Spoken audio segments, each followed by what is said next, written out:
Good morning everyone. आज का हमारा टॉपिक है breathing and exchange of gases.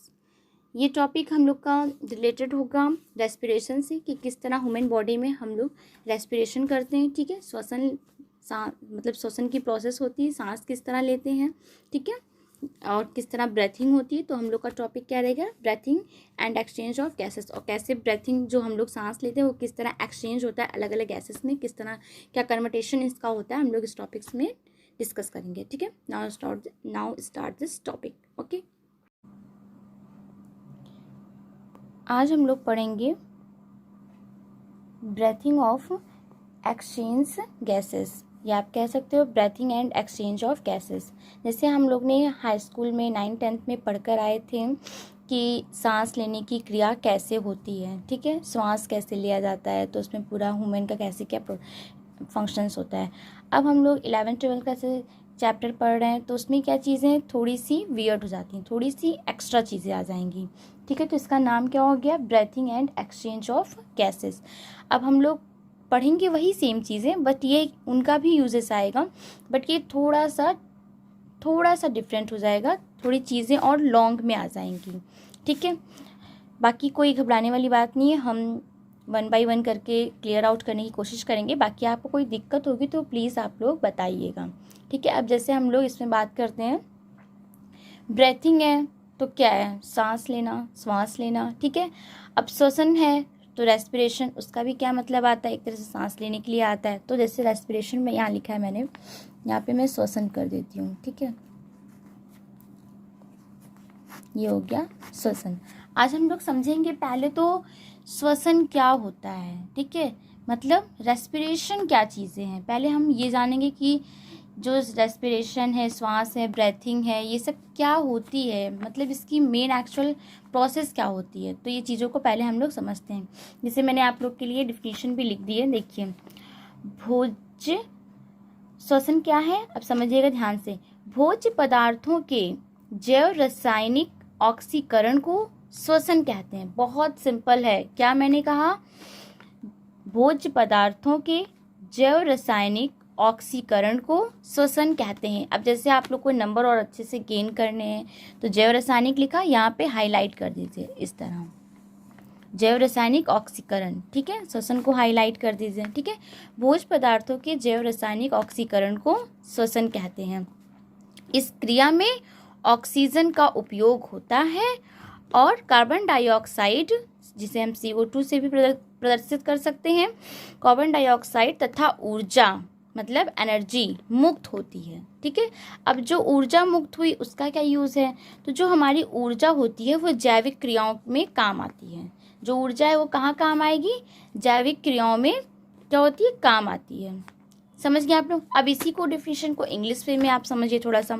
जैसे respiration is the movement of oxygen from the outside environment to the cells within tissues and the transport of carbon dioxide is called respiration। कुछ नहीं है, simple सा है कि जो process हमारी respiration की मूवमेंट होती है, जो क्रिया होती है, वो क्या होती है, ऑक्सीजन को क्या करती है, अंदर लेती है और कार्बन डाइऑक्साइड को बाहर निकालती है, और कुछ नहीं करती है। अब जैसे मैंने क्या कहा, respiration is the movement of oxygen from the outside environment to the cells within tissues मतलब होता है ऊतक, and transport of carbon dioxide is called as respiration। मतलब वही है, भोज्य पदार्थों के जैव रासायनिक ऑक्सीकरण को श्वसन कहते हैं। इस क्रिया में ऑक्सीजन का उपयोग होता है और कार्बन डाइऑक्साइड तथा ऊर्जा मुक्त होती है, और जो ऊर्जा मुक्त होती है वो ऊर्जा जैविक क्रियाओं में काम आती है। ये रही, इसकी कुछ डिफिनीशंस और भी होती हैं। जैसे हम आपको समझाते हैं रेस्पिरेशंस की डिफिनीशन।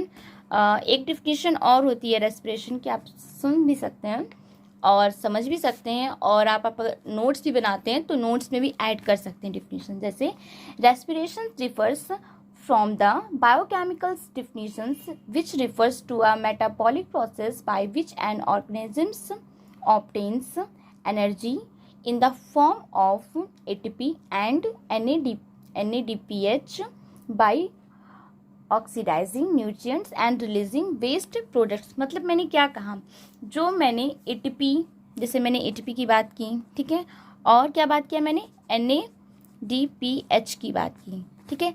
तो ये हम क्या कह रहे हैं, रेस्पिरेशन की जो प्रोसेस होती है बायोकेमिकल्स में, जो हम लोग इसमें डिफिनीशंस देते हैं, उसमें जो मेटाबॉलिक प्रोसेस होती है ऑर्गेनिज्म इसमें आती है, उसमें क्या करता है, ऑब्टेन जो एनर्जी है वो क्या करता है, एटीपी को लेगा और NADPH को क्या करता है, बाई ऑक्सीडाइज करके न्यूट्रिएंट्स को रिलीज करता है और जो वेस्ट प्रोडक्ट्स होते हैं उनको आउट कर देता है, ठीक है।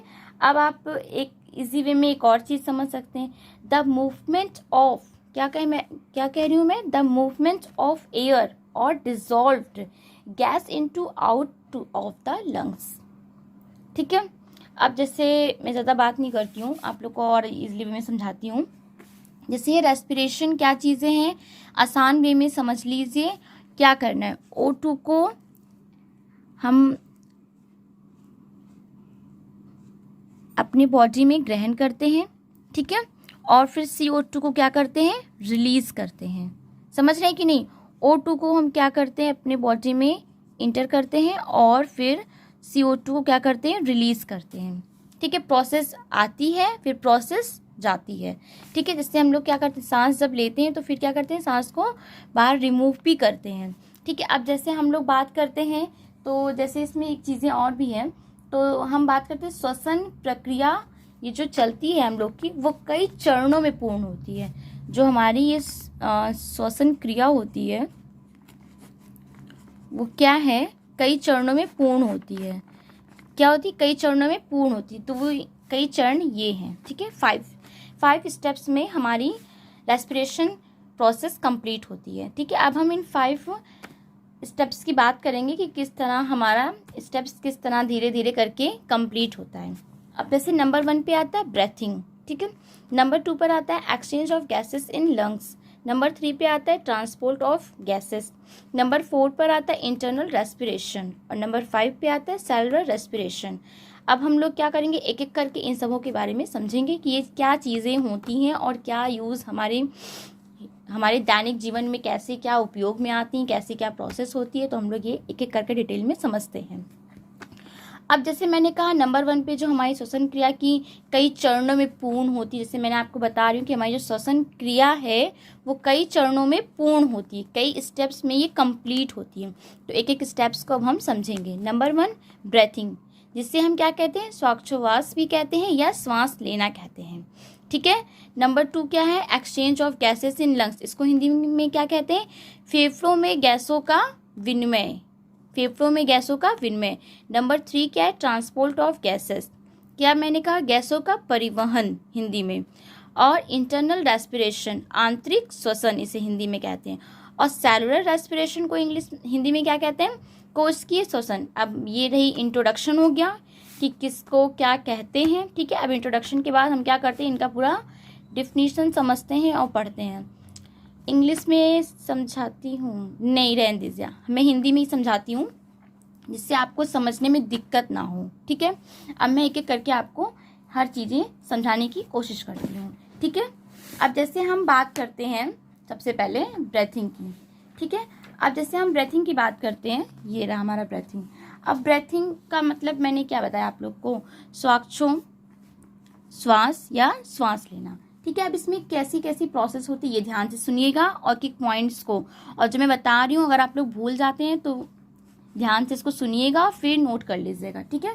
अब हम नंबर 1 ब्रेथिंग के बारे में समझाते हैं, आप लोग को हिंदी में समझाती हूँ, ठीक है। वायुमंडल की ऑक्सीजन, क्या कहा मैंने, एटमॉस्फेयर, वायुमंडल की ऑक्सीजन युक्त वायु, वायुमंडल की ऑक्सीजन युक्त वायु को फेफड़े में पहुंचाना और कार्बन डाइऑक्साइड युक्त वायु को, और कार्बन डाइऑक्साइड युक्त वायु को फेफड़ों से बाहर निकालना या निष्कासन करना क्या होती है, श्वासोच्छ्वास कहलाता है। मतलब क्या कहा मैंने, ऑक्सीजन, ठीक है, ऑक्सीजन युक्त वायु को फेफड़े में पहुंचाना, फेफड़े लंग्स में, ये O2 नहीं है, ठीक है, O2 ऑक्सीजन को प्रदर्शित करते हैं, O2 से ऐसे लिखते हैं, ठीक है। आप लोग ये चीज़ समझ लीजिएगा। तो क्या कहा, ऑक्सीजन युक्त वायु को फेफड़े में पहुंचाना और कार्बन डाइऑक्साइड युक्त वायु को फेफड़ों से बाहर निकालना वो श्वासोच्छ्वास कहते हैं या सांस लेना कहते हैं। समझ गए आप लोग? इसमें सिंपल सा क्या है, the process of oxygen, Hindi English हो गया, हिंदी समझिए आप लोग, जल्दी जल्दी समझ लेंगे तो इजी रहेगा। ठीक है, exchange of gases in lungs. ठीक है, अब हम नंबर 2 की बात करते हैं, exchange of gases in lungs. इसको हिंदी में क्या कहते हैं? फेफड़ों में गैसों का विनिमय। अब हम लोग ये समझते हैं कि किस तरह होती है। अब नंबर 2 समझा रही हूँ, ध्यान से समझिएगा, डिफिनीशन ध्यान से सुनिएगा। फेफड़ों की, मैंने क्या कहा? फेफड़ों की कोशिकाओं की वायु तथा शरीर कोशिकाओं के मध्य O2 तथा O2 मतलब ऑक्सीजन, ठीक है, ऑक्सीजन तथा कार्बन डाइऑक्साइड का आदान प्रदान समान विसरण द्वारा होता है। मतलब मैंने क्या कहा? अब फेफड़ों की कोशिकाओं, अब आप लोग सोच रहे हो कोशिकाओं क्या है, या आपको नहीं पता, तो कोशिकाओं को इंग्लिश में एल्वियोली कहते हैं। ठीक है, एल्वियोली कहते हैं। मैं आपको वीडियो में दिखाऊंगी कि एल्वियोली क्या है, ये सब समझा दूंगी। ठीक है, आप लोग एल्वियोली समझ जाएंगे। अभी आप लोग डेफिनेशन ध्यान से सुनिए और समझिए। ठीक है, फेफड़ों की कोशिकाओं, जिसे हम एल्वियोली कहते हैं, एल्वियोली। ठीक है, फेफड़ों की कोशिकाओं की वायु तथा शरीर कोशिकाओं के मध्य, क्या कहा मैंने? ऑक्सीजन मतलब ऑक्सीजन एंड कार्बन डाइऑक्साइड का आदान प्रदान सामान्य विसरण द्वारा होता है। क्या होता है? समान विसरण द्वारा होता है। ठीक है, ये रहा फेफड़ों में गैसों का विनिमय। अब नंबर 3 हम बात करते हैं, ट्रांसपोर्ट ऑफ गैसेस। ठीक है, गैसों का परिवहन कैसे होता है, अब हम लोग ये चीज़ समझेंगे। ध्यान से डिफिनीशन सुनिएगा। अगर डिफिनीशंस आप लोग अच्छे से नोट्स बना के लिख भी सकते हैं, जो मैं बोल रही हूँ आराम से आप लोग वीडियो को प्ले कर करके अपना डिफिनीशंस आप लोग लिख लीजिएगा। ठीक है, अगर इम्पोर्टेंट लगेगा आप लोग को तो okay. Number 3, transport of gases. ठीक है, गैसों का परिवहन अब हम लोग समझते हैं। ठीक है, फेफड़ों से रुधिर द्वारा, क्या कहा मैंने? फेफड़ों से रुधिर द्वारा ऑक्सीजन को ऊतकों तक पहुंचाना और ऊतकों से कार्बन डाइऑक्साइड को रुधिर द्वारा फेफड़ों तक पहुंचाना हमारा क्या कहलाता है? गैसों का परिवहन कहलाता है। क्या कहा? मतलब सिंपल सा देखिए इसमें क्या लिखा है, ट्रांसपोर्ट ऑफ गैसेस, और क्या कहा? परिवहन। तो ट्रांसपोर्ट से तुरंत समझ में आ जाना चाहिए कि एक दूसरे से दूसरी जगह। ट्रांसपोर्ट का मतलब ही क्या होता है? एक जगह से दूसरी जगह हमें पहुंचाना, एक गंतव्य से दूसरे गंतव्य तक पहुंचाना। तो आप लोग समझ जाइए कि सिंपल सा कि इसमें क्या होगा कि एक गंतव्य से दूसरे गंतव्य तक पहुंचाना है। तो गंतव्य में क्या पहुंचाना है? हमें ऑक्सीजन को पहुंचाना है और कार्बन डाइऑक्साइड को, जिस मतलब दोनों को क्या करना है? एक गंतव्य से दूसरे गंतव्य तक और दूसरे को पहले गंतव्य तक, मतलब क्या करना है? चेंज करना है। परिवहन का मतलब ही होता है ट्रांसपोर्ट। ट्रांसपोर्ट आप लोग बहुत अच्छे से जानते हैं, आप लोग को नर्सरी से समझाया जाता है ट्रांसपोर्ट क्या होती है। तो मुझे नहीं लगता आपको नंबर 3 डिफिनीशन में कोई दिक्कत आएगी। बाकी मैं फिर से एक बार डिफिनीशन आपको समझा देती हूँ। ठीक है, गैसों का परिवहन में फेफड़ों से रुधिर द्वारा ऑक्सीजन, क्या कहा मैंने? फेफड़ों से रुधिर द्वारा ऑक्सीजन को ऊतकों तक पहुंचाना। क्या कहा? ऊतकों तक पहुंचाना। ऊतक मतलब टिश्यू। ठीक है, ऊतकों तक पहुंचाना और ऊतकों से कार्बन डाइऑक्साइड को, और ऊतकों से क्या? कार्बन डाइऑक्साइड, जो CO2 मैंने लिखा था, कार्बन डाइऑक्साइड को रुधिर द्वारा फेफड़ों तक पहुंचाना क्या कहलाता है? गैसों का परिवहन कहलाता है। आई थिंक आप लोग समझ गए होंगे। एंड नंबर 4 हम बात करते हैं इंटरनल रेस्पिरेशन, जिसे हम कहते हैं आंतरिक श्वसन। अब जैसे इंटरनल आ गया, तो इंटरनल से आपको क्या समझ में आ रहा है, ये आप लोग बताइए। इंटरनल से सीधा समझ में आ रहा है आंतरिक, मतलब जो हमारी श्वसन है, जो हमारी श्वसन क्रिया होगी वो क्या होगी? आंतरिक होगी। आंतरिक का मतलब जो हमारे अंदर की प्रोसेस होती है वो चीज़ें इसमें बताई जाएगी। ठीक है, आप थोड़ा समझिए, बाकी मैं वीडियो के माध्यम से आपको और अच्छे से समझाने की कोशिश करूँगी। पहले तो ये थोड़ा स्ट्रक्चर आपको इस तरह समझना जरूरी होता है, इसलिए मैं सब चीज़ समझा रही हूँ आपको। आंतरिक श्वसन के बारे में हम बात करते हैं। आंतरिक श्वसन में होता है रुधिर तथा ऊतकों के मध्य, क्या कहा मैंने? रुधिर तथा ऊतकों के मध्य रुधिर तथा ऊतकों के मध्य ऑक्सीजन और कार्बन डाइऑक्साइड, ठीक है, ऑक्सीजन और कार्बन डाइऑक्साइड का आदान प्रदान, क्या कहा, आदान प्रदान ऊतक तरल के माध्यम से, ऑक्सीजन कार्बन डाइऑक्साइड का आदान प्रदान ऊतक तरल के माध्यम से, ऊतक तरल के माध्यम से सामान्य विसरण द्वारा होता है, सामान्य विसरण द्वारा होता है। इसे ही हम क्या कहते हैं, आंतरिक श्वसन कहते हैं। फिर से मैं डिफिनीशन आपको रिपीट कर दे रही हूँ, जहाँ भी कोई दिक्कत होगी प्लीज़ बताइएगा, तो मैं उससे और इजी वे में सॉल्व करने की कोशिश करूँगी। ओके, डिफिनीशन फिर से ध्यान दीजिए, सुनिए क्या मैं कह रही हूँ।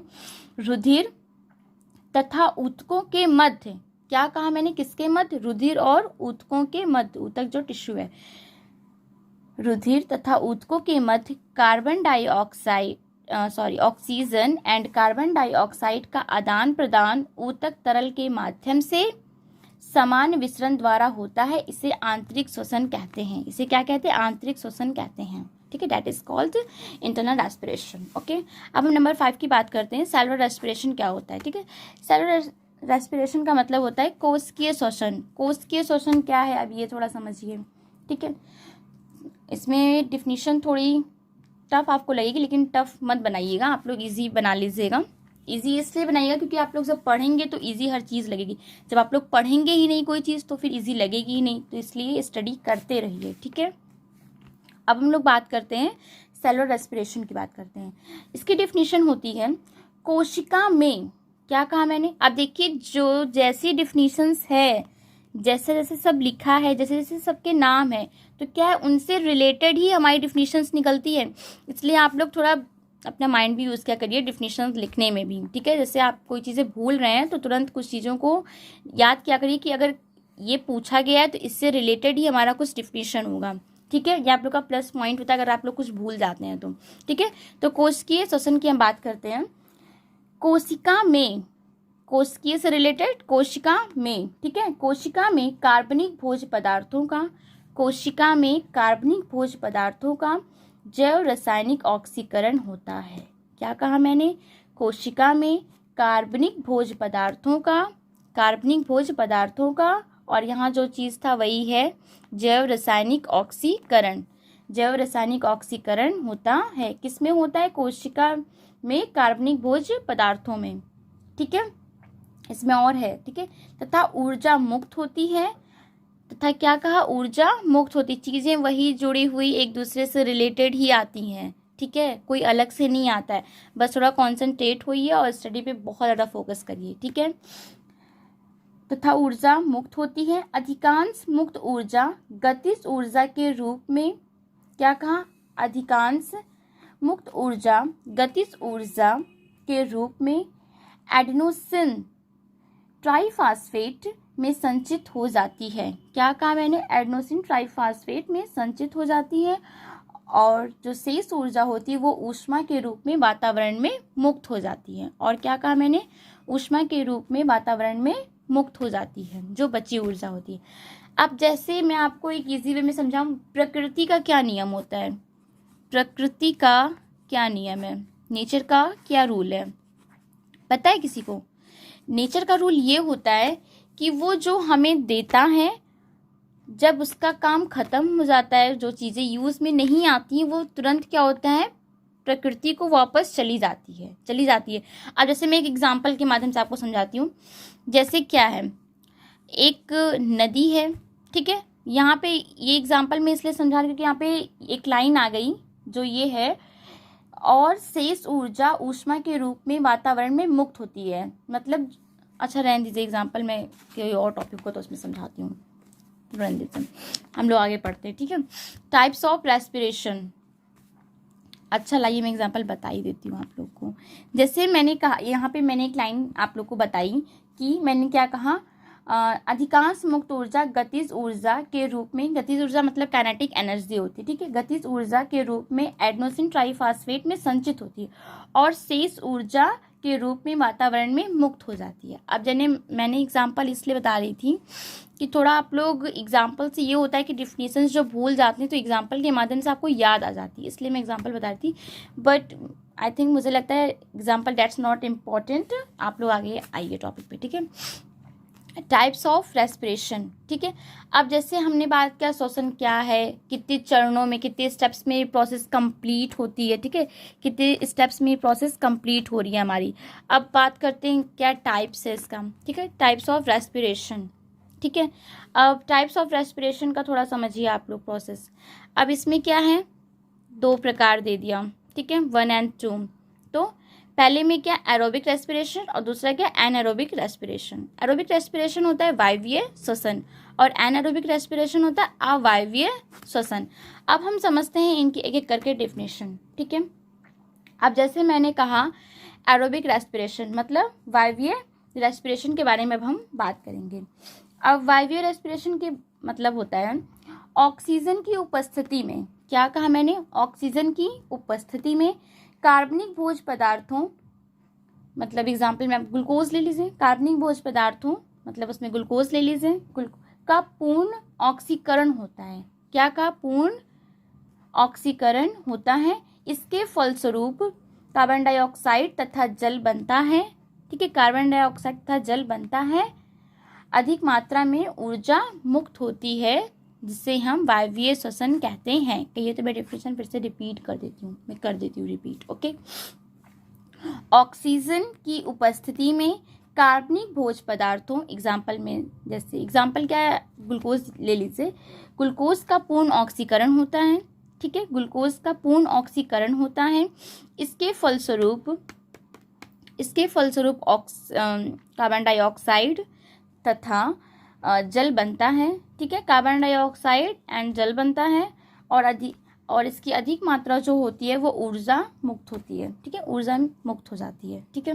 ये जिससे क्या कहते हैं, वायवीय श्वसन कहते हैं। अब एनारोबिक रेस्पिरेशन की बात करते हैं जिसे हम अवायवीय श्वसन कहते हैं। अब इसके बारे में थोड़ा समझते हैं। इस प्रकार का जो श्वसन होता है इसमें क्या होता है, ग्लूकोज या अन्य कार्बनिक पदार्थों का विघटन ऑक्सीजन की अनुपस्थिति में होता है। मैंने इसमें क्या कहा था, वायवीय मतलब एरोबिक रेस्पिरेशन में क्या कहा था, ऑक्सीजन का मतलब जो ग्लूकोज होगा वो क्या होता है, इनका ऑक्सीकरण उसकी उपस्थिति में होता है, मतलब उसके प्रेजेंट में होता है, ठीक है। और इसमें क्या होगा, इसके एब्सेंट में होगा। ये चीज़ आप ध्यान दीजिएगा, इससे प्रेजेंट एब्सेंट से आप लोग को ये चीज़ें डिफिनेशन से याद रहेगी, ठीक है।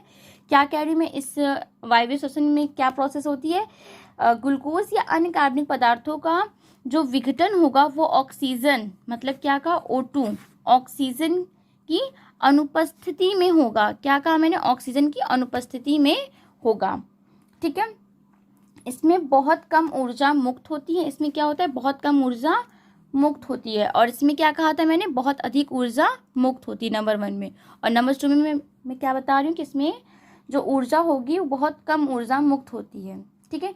इस प्रकार का जो श्वसन होता है उसमें कुछ जीवाणु, क्या कहा मैंने, इस प्रकार के श्वसन में क्या होता है, कुछ जीवाणु, ईस्ट तथा अंतः परजीवी जंतुओं आदि में होता है, ठीक है। और ऐच्छिक पेशियों में ऑक्सीजन के अभाव में अवायवीय श्वसन के फलस्वरूप लैक्टिक अम्ल बनता है, ठीक है। कौन सा अम्ल बनता है, लैक्टिक अम्ल बनता है। लैक्टिक अम्ल कब बनता है, तो ऐच्छिक पेशियों में ऑक्सीजन के अभाव में अवायवीय श्वसन के फलस्वरूप लैक्टिक अम्ल बनता है। कुछ एक नंबर में पूछ सकता है लैक्टिक अम्ल क्या होता है, ठीक है, लैक्टिक एसिड क्या होती है, 1 नंबर में पूछता है कभी कभी कि लैक्टिक एसिड क्या है, तो आप लोग क्या बताएंगे, या फिर लैक्टिक एसिड क्यों बनता है, कैसे बनता है, ऐसा क्या काम है, तो लैक्टिक एसिड के बारे में आप क्या बताएंगे। ऐच्छिक पेशियों में ऑक्सीजन के अभाव में अवायवीय श्वसन के फलस्वरूप लैक्टिक अम्ल बनता है, ठीक है, या लैक्टिक एसिड बनता है।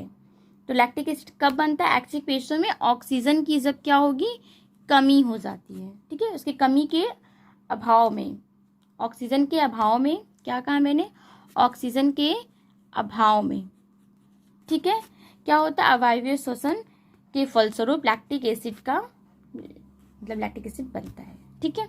ये तो चीज़ें रही कि रेस्पिरेशन क्या है और रेस्पिरेशन में क्या चीज़ें ज़रूरत होती हैं, कैसी क्या प्रोसेस होती है, मतलब breathing and exchange of gases किस तरह चेंज होता है, किस तरह क्या चीज़ें इसमें होती, क्या केमिकल रिएक्शंस होता है, ठीक है। तो ये सब चीज़ें नहीं, अब हम बात करेंगे कि मनुष्य में किस तरह हमारे मतलब ह्यूमन बॉडी में किस तरह हम सांस लेते हैं, किस तरह हमारी जो हम लोग जो ऑक्सीजन जाती है किस माध्यम से जाती है और फिर कैसे कहाँ तक पहुँचती है, फिर कहाँ तक पहुँचने के बाद किस तरह वो रिलीज़ होती है, किस तरह एंटर होती है, किस तरह हम रिलीज़ करते हैं, ये सब चीज़ें अब हम लोग समझेंगे। आई थिंक ये काफ़ी बहुत ज़्यादा लॉन्ग वीडियो बन जाएगा, काफ़ी ज़्यादा लॉन्ग हो जाएगा टॉपिक।